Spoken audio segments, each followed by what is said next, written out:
नमस्कार दोस्तों, स्वागत है आपका हिंदू हारमोनी पर। मैं हूं जगत और आज हम आपके लिए लेकर आए हैं महाभारत से जुड़ी बेहद रोचक जानकारी। अगर आपको हमारे वीडियो पसंद आते हैं तो कृपया इसे लाइक करें, शेयर करें और हमारे चैनल हिंदू हारमोनी को सब्सक्राइब करें। साथ ही बेल आइकन दबाना न भूलें ताकि आपको हमारी हर नई वीडियो की अपडेट मिलती रहे। तो चलिए बिना देर किए शुरू करते हैं।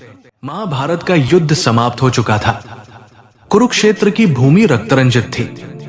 हर दिशा में विनाश की गाथाएं बिखरी पड़ी थी। हजारों योद्धाओं के शव युद्ध भूमि में बिखरे पड़े थे। जहां कभी जीवन की हलचल थी, वहां अब सिर्फ मौन पसरा हुआ था। इस युद्ध ने केवल कुरुक्षेत्र को ही नहीं, बल्कि समस्त आर्यावर्त को गहरे घाव दिए थे। जिनके प्रियजन इस भीषण युद्ध में मारे गए, उनके घरों में शोक की लहर दौड़ गई थी। इस विनाशकारी दृश्य को देखकर महामुनि उत्तंग के हृदय में आग धधक उठी। वे एक प्रखर तपस्वी और ऋषि थे, जिन्होंने वर्षों तक योग और साधना के माध्यम से सत्य का अन्वेषण किया था। जब उन्होंने सुना कि स्वयं भगवान श्री कृष्ण, जो जगत के पालनहार माने जाते हैं, इस विनाश को रोकने में असफल रहे, तो उनका मन क्रोध और पीड़ा से भर गया। एक दिन उत्तंग मुनि तपस्या करने के लिए एकांत में बैठे, परंतु आज उनका ध्यान नहीं लग रहा था। उनके मन में उथल पुथल मची हुई थी। उन्हें विश्वास ही नहीं हो रहा था कि जिन श्री कृष्ण ने गीता का अमृत ज्ञान अर्जुन को दिया, वे इतने शक्तिशाली होते हुए भी इस विनाश को नहीं रोक सके। वो सोच रहे थे कि यदि भगवान चाहते तो ये युद्ध रुक सकता था। वे तो सब कुछ जानते हैं, फिर भी उन्होंने कुछ नहीं किया। ये कैसा ईश्वर है जो अपने भक्तों की पीड़ा नहीं देखता? ये सोचते सोचते उनके भीतर का आक्रोश इतना बढ़ गया कि वे भगवान श्री कृष्ण को शाप देने की इच्छा से भर गए। तभी दैवयोग से श्री कृष्ण अपने रथ पर द्वारिका लौटते समय महामुनि उत्तंग के आश्रम में आ पहुंचे। भगवान के आगमन से चारों ओर दिव्यता फैल गई, परंतु उत्तंग ने उनके इस दिव्यता की उपेक्षा की। उनके चेहरे पर गुस्सा साफ झलक रहा था। उत्तंग ने तीव्र स्वर में कहा, हे कृष्ण, आप तो जगत गुरु कहलाते हैं, महान ज्ञानी और सर्वसमर्थ हैं, फिर भी आप महाभारत जैसा विनाशक युद्ध नहीं रोक सके। क्या आपकी यही लीला थी? क्या आपके सामर्थ्य और ज्ञान का यही परिणाम है? आपके इस कृत्य के लिए यदि मैं आपको शाप दे दूं, तो क्या यह अनुचित होगा? श्री कृष्ण ने शांतिपूर्वक उनकी बातें सुनी। उनके मुखमंडल पर न तो क्रोध था और न ही कोई पीड़ा। वे सहजता से मुस्कुराए और बोले, महामुनि, किसी को ज्ञान देना और सही मार्ग दिखाना हमारा कार्य है, परंतु यदि कोई उसे न माने और विपरीत आचरण करे, तो इसमें मार्गदर्शक का क्या दोष? क्या ये आवश्यक है कि मैं हर व्यक्ति के कर्मों में हस्तक्षेप करूं? उत्तंग का क्रोध शांत नहीं हुआ। ऐसा प्रतीत हो रहा था जैसे वे श्री कृष्ण को शाप दिए बिना नहीं मानेंगे। श्री कृष्ण ने मुनि के मनोभावों को भांप लिया। उन्होंने उत्तंग के भीतर के अहंकार को तोड़ने के लिए अपना विराट रूप प्रकट किया। आकाश में अद्भुत तेज फैल गया। सूर्य और चंद्रमा जैसे उनके शरीर के अंग बन गए। धरती कांप उठी।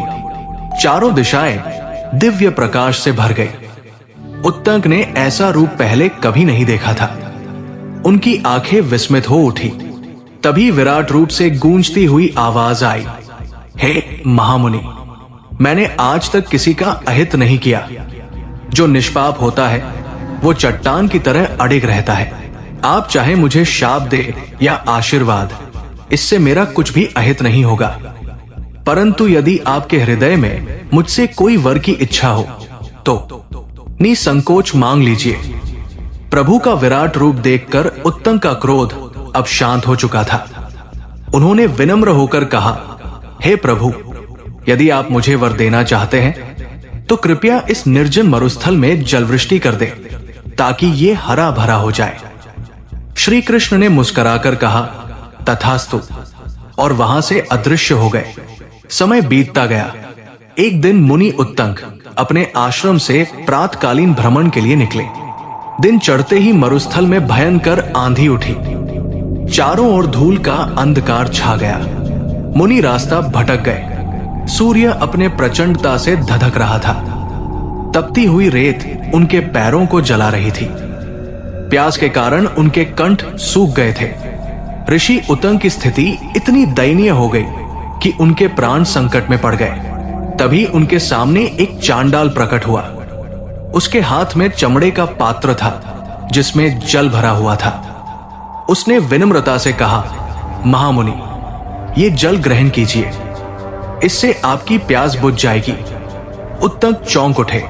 उन्होंने क्रोध से कहा, तू चांडाल होकर मुझे जल पिलाने आया है? हट जा यहां से, नहीं तो अभी तुझे शाप देकर भस्म कर दूंगा। चांडाल ने शांत स्वर में कहा, महामुनि, जल ग्रहण कर लीजिए। इस समय आपकी प्राण रक्षा के लिए ये अति आवश्यक है। परंतु उत्तंक ने उसे अपमानित करके भगा दिया। उनके भीतर का अहंकार अभी भी जागृत था। उन्होंने सोचा, श्री कृष्ण ने मुझे फिर से छलने की चेष्टा की है। अब देखता हूं कि वे मेरे क्रोध से कैसे बचते हैं। उत्तंक शाप देने ही वाले थे कि अचानक भगवान श्री कृष्ण प्रकट हो गए।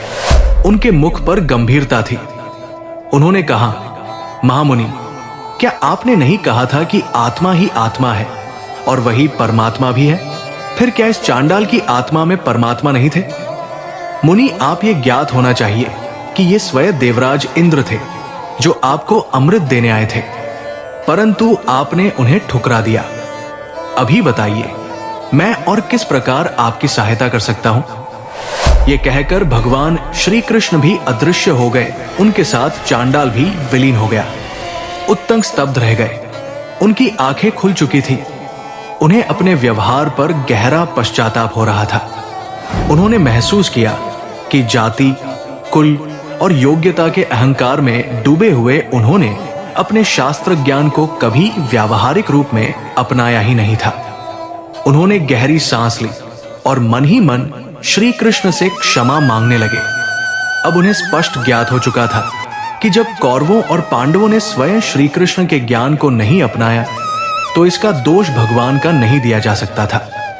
महामुनि उत्तंक ने यह समझ लिया कि महापुरुष केवल मार्गदर्शन कर सकते हैं। यदि कोई उत्तम ज्ञान को आचरण में न लाए और उसके यथार्थ लाभ से वंचित रहे तो इसमें गुरु का कोई दोष नहीं होता।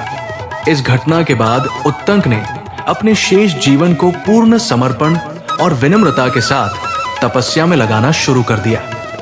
उनका हृदय अब ज्ञान और करुणा से भर चुका था।